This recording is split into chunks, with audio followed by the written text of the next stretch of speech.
Bueno, muy bien, muchas definiciones también surgieron de esta apretada agenda de Macri con su comitiva, por supuesto, ahí en Davos. Y para conversar sobre todo esto, estamos con Matías Tombo, línea analista económico. ¿Qué tal? ¿Cómo están? ¿Qué tal, Matías? Bueno, ¿por dónde empezar? Porque surgieron muchas cuestiones. Ahí veíamos, por ejemplo, en el informe, una de ellas es que el FMI va a volver al país a hacer evaluaciones. Sí. Para vos, este es un primer paso para un endeudamiento con el FMI. ¿Qué señal están dando?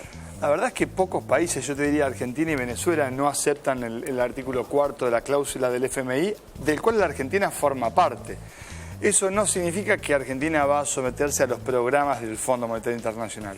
La verdad es que el hecho de que Argentina no aceptara la aplicación del artículo 4 era más una cuestión de orden político, una señal hacia adentro y también hacia afuera del país, que una consideración de orden práctico. Que el FMI vaya a China y haga la revisión no genera que le diga a China qué es lo que tiene que hacer.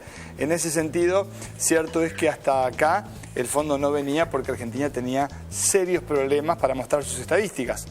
Vale decir también que Argentina dijo que va a estar 8 meses rearmando las estadísticas, con lo cual veremos qué se presenta en el mientras tanto, porque evidentemente no era tan fácil de resolver este problema que el INDEC plantea ahora a 8 meses vista. Bueno, ¿y entonces? Y entonces no cambia demasiado. Dicen que te mejora, te da más seriedad y te baja la tasa para ir a pedir... Claro, bueno, el efecto concreto de que vuelva el FMI, bueno, ¿cuál es? A ver, el tema ¿por qué te baja la tasa? Suponete que somos 3 inversores finlandeses nosotros, ¿sí? Que ahí hace bastante más frío. Bueno, y queremos invertir en una cadena de heladerías en la Argentina, ¿verdad? Cuando queremos mirar cómo están los números de la Argentina, o cuando queremos pedirle plata a un banco finlandés para que nos preste, las normas de los bancos finlandeses dicen, ok, préstele, pero tenemos que estar seguros de los números. Armá la carpeta. Armá la carpeta. ¿Y la carpeta con qué data se arma? Bueno, no puede ser la data que sale de una consultora. Vos tenés que tener un conjunto de checks que tenés que ir marcando, y uno de ellos, en muchos casos, es, por ejemplo, que vos tengas un rating crediticio determinado, etcétera, etcétera. Para eso, la posibilidad de, por ejemplo, que te presten primero los organismos internacionales está antes de la posibilidad de que te presten los bancos privados. O sea que en esa carpeta va a ir la información que del Fondo Monetario sobre la Argentina. Exactamente. Ahora, a partir de ahí sí es importante, porque si los organismos internacionales están liberados para prestarte, si los países te pueden prestar y luego si el mercado te puede prestar y baja la tasa de interés de la Argentina, es importante porque vas a recibir inversiones, pero sobre todo por algo más relevante de nuestra vida cotidiana. Hoy, si te juntás con amigos y cada uno pone 20.000 pesos, lo que me preguntan a mí cuando voy en el subte a dar clase, Tombo, ¿o el dólar? Tombo, ¿qué rinde más, plazo fijo o dólar? La Argentina tiene que retomar una lógica distinta, tienen que empezar a decir con 3 que ponen 20.000, escúchame, ¿fabricamos remeras o invertimos en un emprendimiento productivo? Basta de bicicleta. Bueno, lo que sucede es que hace 4 años que la Argentina viene hablando de cómo hacer plata con la plata. Entonces el desafío, por eso el ministro estrella debería ser Cabrera en la Argentina, que es el ministro de Producción. Y sin embargo no estamos hablando todavía de nuestro ministro de Producción. O Barañao, en los países... ¿En qué nos afecta lo del fondo para juntarnos y hacer una inversión? Bueno, básicamente porque hoy el desafío más importante que tiene la Argentina en ese frente, no estoy hablando de lo que aumentó la carne, porque la discusión es muy amplia, tiene que ver con bajar el costo de capital, o sea, que baje la tasa de interés y que si un bono en la Argentina en dólares te rinde 7, 8%, antes de ponerte a pensar en invertir en una heladería, decís, escúchame, le presto plata al país, total me llevo 8% en dólares por año, que es, comparado con lo que rinde el mundo, 8 veces más, porque rinde 0 el mundo, con lo cual, por supuesto, es absolutamente fundamental eso.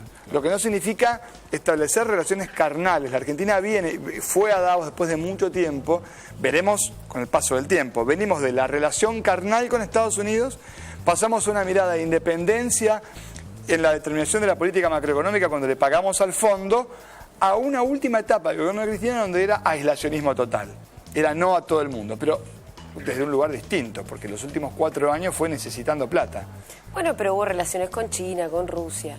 Bueno, claro, ¿en qué condiciones se fueron planteando esas relaciones y cómo te vinculás con países, por ejemplo, como Rusia? Porque Estados Unidos no es el bueno de la película, pero Putin tampoco. La verdad que acá no hay ningún bueno ni malo. El tema es que vos tengas el menú para poder elegir. Pero hoy, por ejemplo, a mí me llamó la atención lo que contaba Macri sobre la relación con México. Digo, ¿en qué momento se nos ocurrió que llevarnos mal con México nos beneficiaba, no tener prácticamente comercio con México, un país tan importante, latinoamericano? Deberíamos tener una relación espectacular con México, sin embargo, no la tenemos, el comercio es inexistente. Es que el eje que la Argentina eligió en materia de política internacional no pasaba por ahí. Por eso la señal de Macri cuando asume tiene que ver con denunciar a Venezuela para que lo suspendan del Mercosur. Independientemente del juicio de valor que cada uno pueda hacer, de si eso está bien o está mal, pero claramente es un cambio. Dejar caer el acuerdo con Irán y alinearse, porque en términos de relaciones internacionales, la Argentina, tanto con Brasil, o quizás con Brasil más o menos estábamos bien, pero con Uruguay no teníamos un gran vínculo. La discusión del Mercosur, el Mercosur es un instrumento fantástico que no se está usando. Se llegó a discutir con la Unión Europea la posibilidad de un acuerdo de libre comercio en donde la Argentina no formaba parte. Y eso hubiera implicado que el Mercosur se transforme de una zona aduanera, de una unión aduanera a una zona de libre comercio. Es decir, sin un arancel externo común, y eso lastimaría nuestra economía. Con lo cual, la verdad que en ese sentido, si la relación es pragmática e inteligente, pero desde una posición nacional, y ahí sí te hago un juicio de valor, me parece que está muy bueno. El tema es que esto no termine con lo que hoy tenemos, que son licencias no automáticas, que es muy parecido a la época de Néstor, que no termine en una política de apertura total, porque ahí seguramente, y ahí perdemos. En el medio tenés, digamos, un montón de grises, ¿no? Ahora, hablando de la ampliación de ese menú del que vos hablabas recién, también se reunió Macri con Cameron, de alguna manera con el objetivo de empezar a reconstruir esa relación, dejando un poquito de lado el reclamo sobre la soberanía de Malvinas, si bien él declamó que iba a seguir estando. ¿Qué nos puede traer de beneficioso una relación comercial con Gran Bretaña? No, yo creo que tiene que ver con un planteo de carácter integral. Obviamente el presidente está tratando de que la Argentina vuelva a estar, no en el centro del mundo, porque para que tengamos una idea de la relevancia económica de la Argentina, porque a veces nos miramos a nosotros como país en términos de una relevancia que no tenemos. El Producto Bruto de la Argentina es inferior al valor de mercado de Apple. ¿Se entiende? Digo que es importante entender que, o sea, estamos discutiendo con Cameron, vamos a empezar a discutir con los actores del mundo, pero te podrán palmear la espalda, no te van a resolver la vida. Bueno, nunca lo hicieron. El Centro de Poder Internacional nunca se ocupó de resolver los problemas a la Argentina. Eso es tema de los argentinos. Lo que pasa es que creo que la pregunta por ahí es al revés. Yo me preguntaría, ¿qué ganamos con cerrarnos la puerta en México, en el Reino Unido, en Estados Unidos? ¿Qué ganamos? ¿Tenemos algo para ganar? Bueno, a juzgar por los resultados de los últimos 4 años no, y lo peor de todo es que necesitamos financiamiento, porque la Argentina va a pedir plata. De hecho, pasó algo muy particular en los últimos años. Hasta el 2010 se dio un proceso de desendeudamiento claro de la Argentina, y insisto, la Argentina ganó independencia en la determinación de su propia política económica. Porque hay que recordar que en el año 2000, Ann Kruger y Anup Singh venían con el lápiz colorado y le decían a la Argentina, esto se puede, esto no se puede. Claro. Esto, digo, también hay que recordarlo. Ahora, dicho esto, lo cierto es que hace 4 años que la Argentina fue con Vudú, renegoció el segundo tramo de la deuda externa, fue con Axel Kicillof, renegoció Club de París y no pidió nada prestado. Y normalmente cuando vos renegociás una deuda que tenés en default o que tenés retrasada, es para volver a pedir, pero no porque el crédito sea malo. Y lo decía el mismo Kicillof, pedir plata prestada no es ni malo ni bueno. Es un concepto en donde lo que te sirve pedir si para lo que usás la plata que pedís te permite crecer más que lo que te cuesta pedirla prestada. ¿En qué condiciones la pedís? ¿No? Bueno, sí, por eso. ¿Cuáles son los condicionamientos para que te presten? Bueno, eso ya lo vivimos. Eso es determinante. ¿Por qué? Porque no se trata solamente de la cuenta de la tasa de interés. Y esto es a donde el mercado no manda siempre. La pregunta es, 2%, los que dicen, bueno, el fondo te prestaba más barato que si te hubieras financiado con Venezuela, que no terminó siendo una gran alternativa, pero vale la comparación. La pregunta es, ¿cuál es la alternativa? Que el que te presta te diga después si te tenés que ir a lavar los dientes o te tenés que ir a dormir. Bueno, pero eso no existe más hoy, porque hoy hay otras canillas donde uno puede ir a pedir sin que te marquen la cancha como te la marcaba el fondo, ¿no? Sí. Porque si vos te cerraste la puerta con todo el mundo... Ah, no, claro. Ahora, yo siempre pongo el ejemplo, ¿se acuerdan del Mundial del 90? Sí, claro. Bueno, ¿se acuerdan? Italia 90. Bueno, exactamente. Bueno, ¿te acuerdas la final de la Copa del Mundo? Codesal nos choreó la final, porque cobró un penal que no fue, que después reconoció que no había sido. La Argentina, ¿qué hizo? ¿Se fue de la FIFA? Si se peleaba con la FIFA porque le habían afanado el partido, tenías que ir a jugar Liga Intercountries. Ahora, tenemos que entender eso, porque la regla de oro del capitalismo es que la regla la pone el dueño del oro. Nosotros nos fuimos de la FIFA. Claro. Y hoy estamos en el veraz del mundo. ¿Quién te presta? ¿A Argentina? ¿Por qué le cobran el doble que a Bolivia a la Argentina? Porque nos peleamos en todo. Y pero entonces lo de Patria Buitre, la verdad, fue un poquito exagerado, ¿no es cierto? Mira, lo de Patria Buitre hoy dio una señal Macri. Dijo, va a ser duro esto.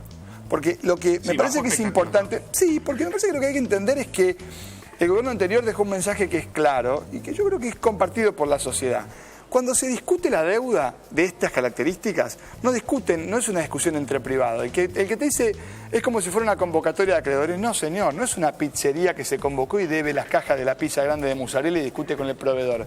De un lado hay un conjunto de privados, del otro hay un Estado soberano de 43 millones de personas. Pero además, Tombo, déjame que te agregue algo. Incluso en esas relaciones privadas, las reglas son un poco más justas, porque cuando hay una quiebra, con la conformidad del 70% Sí. de los acreedores, ya está. Sí. Lo podés arreglar. En cambio Todavía acá, más. ¿cuántos son? No, todavía más justas son, porque acá el fondo buitre compró, ese es el gran tema, es que toma un negocio de riesgo, porque los fondos buitre ¿qué hacen? Pagan 2,50 pesos para ir a cobrar 22. Pero es una apuesta de ruleta, claramente. ¿Qué significa de riesgo? Que vos podés ganar mucho porque la probabilidad de perder es más grande que la de ganar. El tema es que si vos estás arreglado con el juez, es un negocio que es de riesgo, pero no es de riesgo, o sea, pagás barato algo que seguro vas a ganar. Ahora, todo eso está bien. ¿La deuda de quién era? De la Argentina.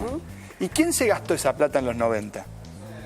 Vos, yo. No, yo no fui. Sí, fuimos todos los argentinos. Bueno, algunos, no todos. Bueno, sí, algunos, sobre todo la clase media Sí. argentina. Digo, por supuesto que es antipático, suena feo, como decir, escúchame, vos que te vas a Miami, pagá el bondi 10 mangos, no lo pagues 3,50, que lo pague 3,50 el que realmente lo necesita. Lo que pasa es que nuestros dirigentes nunca plantean la discusión completa. Queda bárbaro decir patria o buitre, seguro que Bueno, sí. nos enamoramos Pero te del fuiste de patria o shopping y buitre. no querés pagar el resumen de la tarjeta ahora, y bueno. Lo que pasa es que los argentinos nos enamoramos de estas consignas, por ejemplo, patria o buitre, y bueno, entre patria o buitre, obvio que voy a elegir patria, pero ¿cuál es el precio de no arreglar con los buitres? Acá el mismo Roberto Navarro lo vino diciendo, hace un año que viene diciendo va a salir más caro no arreglar que arreglar. Viene saliendo más caro, pero además... Claro. Cuando Axel asume, Kicillof, en la primera mitad del 2014, le paga a los españoles por YPF por la mitad de lo que hoy vale todo YPF, ¿no? Digo, y estaba todo estudiado, igual era imposible saber que se iba a desplomar, por supuesto. Se sienta con el Club de París y le paga lo que le piden. Se va y se saca una foto con el Fondo Monetario Internacional, ¿no? Le palman en la espalda, modifican las estadísticas, hasta que la Corte Suprema de los Estados Unidos decide no tratar el tema buitre. Y entonces ahí aparece la discusión patria-buitre, pero objetivamente Argentina iba encaminado a resolver el problema porque necesitaba el financiamiento que permitiera, bueno, un camino alternativo. La pregunta es si ahora Argentina consigue el financiamiento, ¿cuál va a ser el camino? Insisto, el problema no es tomar deuda, sino para qué usás la deuda que tomás. Tombo, porque por otro lado y hablábamos de que las reglas en el mundo privado incluso son más justas. La Argentina al final con el planteo de patria buitres, si bien yo también estoy de acuerdo que hay que arreglar con los buitres, al final dejó asentado incluso a nivel mundial porque se firmó en la ONU una serie de principios que entre otras cosas proponen que haya unas reglas Está similares. bien, somos campeones morales, pero la verdad... No, bueno, pero no te pregunto a futuro si no te mucho. parece que esos planteos también son justos. Me parece que sí, es tan justo como el planteo de 50 años del mundo que pedían que levanten el bloqueo contra Cuba. En el mundo lo que manda son los intereses. Sí, la cuestión que determinan la trayectoria del capitalismo no es la retórica, es el pragmatismo. Pero si lo que no no hay significa gente que se pelea un poco con esas lógicas, entonces no tengo que me tirar parece así, total ganan los malos. No, estoy de acuerdo con vos. Lo que sucede es desde qué lugar lo haces. Porque si vos lo haces pidiendo plata por la otra ventanilla, no es lo mismo que si lo haces en la época de vacas gordas. Por eso digo, una cosa es no al ALCA en el 2005, que también tuvo sus costos para la Argentina, más por las formas que por el fondo, que quizás estuvo bien bloquear esa idea política, y otra cosa es en el 2015 esta alternativa que estuvo bárbaro, pero que la votó todo el mundo, menos el grupo de los 6, pero en el fondo, ¿qué modifica? Solamente la chance de que a la Argentina le presten plata. Matías, ¿qué viste en la relación con las empresas, el mensaje de Macri a las empresas? ¿Qué te pareció? Me preocupa, me parece que el mensaje de Macri ahí, bueno, la reunión con la gente de Coca-Cola, etcétera. Dow Chemical, Shell. Argentina va hacia un modelo en donde va a tratar de traer inversiones extranjeras y esperemos que esas sean de largo plazo. En el entendimiento de lo siguiente, es el octavo país más grande del mundo, la Argentina en extensión, y somos muy poquitos.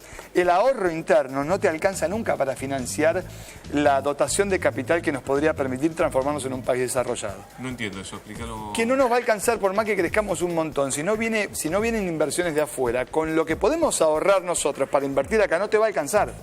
¿Se entiende? No nos Entonces, modernizamos. no vas a poder pegar el salto. Ahora, una vez que definís una orientación, la pregunta es si cuando llegan las inversiones, la promesa es estabilidad en las normas o mover el fiel de la balanza a favor de la renta y en contra del salario, que es la discusión que todavía no salda la Argentina, ¿sí? Con esta nueva gestión. La gestión anterior está claro que le dio de comer muy bien a los bancos, que el salario real no cayó, pero que desde el 2010 en adelante tampoco creció y que estuvo dotada de un montón de retórica.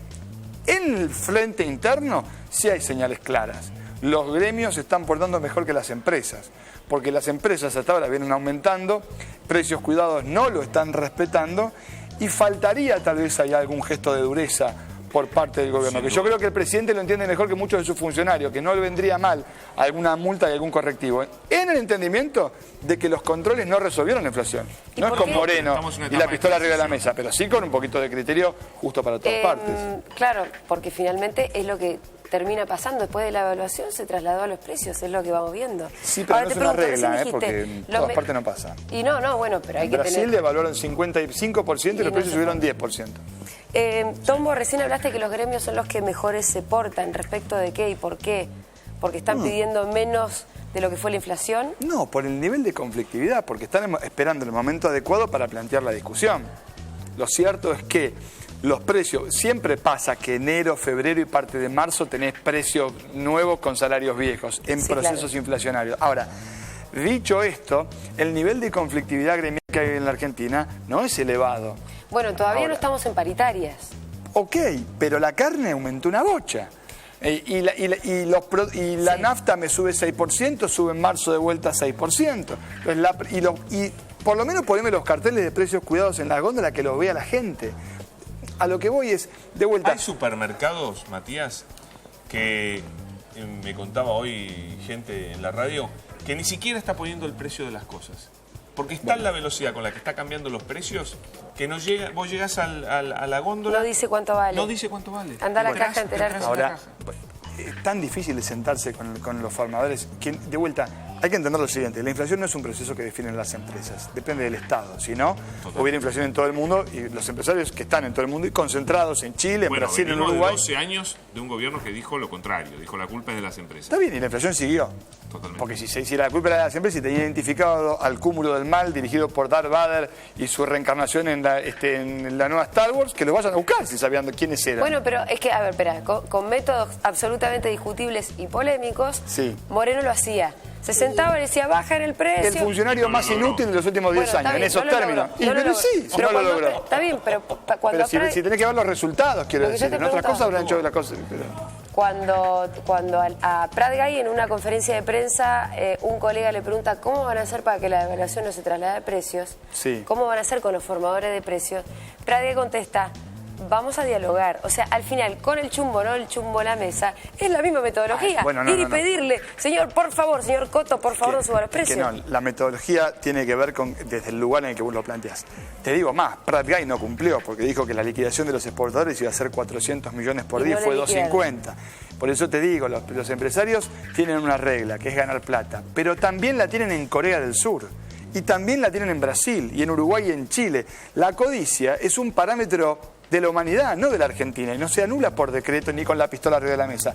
Lo que no significa que tiene que ser una cosa o la otra. Por supuesto que no es mercado o Estado.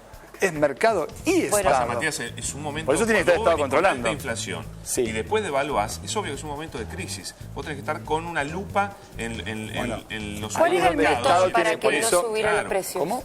¿Qué es lo que se tendría que haber hecho Se durmió la para que Secretaría de no Comercio. se subieran los Mira, precios? a mí Porque ahora me- es imposible que bajen. No, que bajen y la pregunta es cómo siguen, digamos, porque Macri también dejó las frases, entre ellas, que él ve la inflación más cerca del 20 que del 25%, y el gobierno tiene que explicar de vuelta cómo la va a medir la inflación y por qué se toma 8 meses para darnos un número realista respecto a la variación de los precios. Ahora, en ese contexto, lo cierto es que no tenías muchos argumentos en su momento. En campaña, Prat Guy dijo, los precios ya tienen descontado $1 de 14. Bueno, No, porque algo pasó. Porque No, subieron. Pasa que porque no- tampoco ellos pensaban, no sabían cuánto iba a devaluar el gobierno, con lo cual se cubrieron en $1 de 17. Ok, Ahí y lo eso, tenés. y eso no sucedió, los precios siguen subiendo. Por eso la pregunta es, porque, insisto, este gobierno cree que el problema es de orden monetario. Yo comparto que gran parte de esta inflación tiene características de orden monetario y la política monetaria está llevando adelante. El Banco Central está bastante bien. No alcanza, pero está bastante bien. Ahora, no es un libro de texto. La vida no es una planilla de Excel. Por eso es importante que el Estado esté presente, porque mientras tanto, si vos venís con el auto a 120 y no querés clavar los frenos para que salgan todos despedidos por el vidrio, y está bien, porque si no sería muy recesivo, mientras lo va frenando, tu cinturón de seguridad es el Estado que va arbitrando siempre entre esta dicotomía entre eficiencia y equidad. Esa tensión que existe la resuelve el Estado. Ahora, van 40 días, también hay que dejar un poquito de tiempo para ver cómo termina Ahora, esto, ¿no? la señal hasta ahora es que están dejando bastante liberalizada la economía. Y solamente es cuestión de ir al supermercado y ver la impresión que te causa. Muchas gracias, Tombo. Ha sido un placer, Matías.